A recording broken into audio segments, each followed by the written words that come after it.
जलजीवन मिशनच्या भूमिपूजन फलकावर हर्षल पाटील याचा ठेकेदार असा स्पष्ट उल्लेख आहे। सांगलीच्या तांदूळवाडी गावामधील फलक हर्षल ठेकेदार असल्याचा साक्षीदार आहे। प्रकल्पाच्या उद्घाटनाला आलेल्या जयंत पाटलांसोबत हर्षल पाटील याचा फोटो आहे। आत्महत्या केलेल्या हर्षल पाटीलची ठेकेदार म्हणून नोंदणी नाही असं मंत्री गुलाबराव पाटील यांनी माध्यमांसमोर म्हटलं होतं।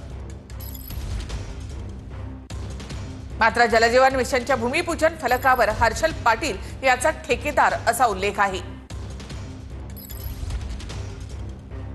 सांगली जिल्ह्यातील वाळवा तालुक्यातील तांदूळवाडी येथील कंत्राटदार हर्षल पाटील यांनी आपले 1,40,00,000 जे बिल होतं ते दिलं नसल्यामुळे आत्महत्या केलेली आहे आणि ही घटना घडल्यामुळे संपूर्ण महाराष्ट्रात खळबळ उडाली आहे। आपण आता सध्या तांदूळवाडी या गावात आहोत।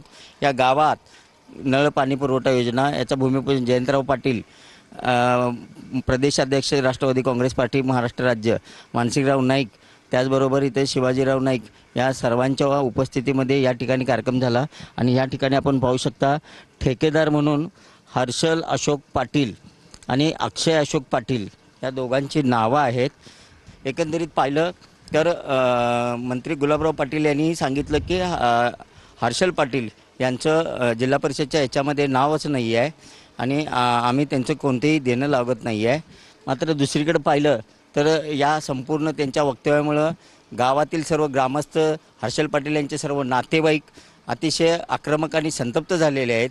कॅमेरामॅन सुनील सोबत मी शंकर देवकुळे, TV9 मराठी, सांगली। हर्षल पाटील याच्या मृत्यूसंदर्भात संवेदना व्यक्त करत भाजप प्रवक्ते केशव उपाध्ये यांनी विरोधकांवर टीका केली आहे। हर्षल पाटील सारख्या तरुणाचा मृत्यू हा दुर्दैवीच, त्याच्या कुटुंबातील सदस्यांच्या दुःखामध्ये सहभागी आहोत। पण या निमित्ताने महायुती सरकारला बदनाम करण्याचं फेक नरेटिव्ह लगेच सुरू करण्यात आलं।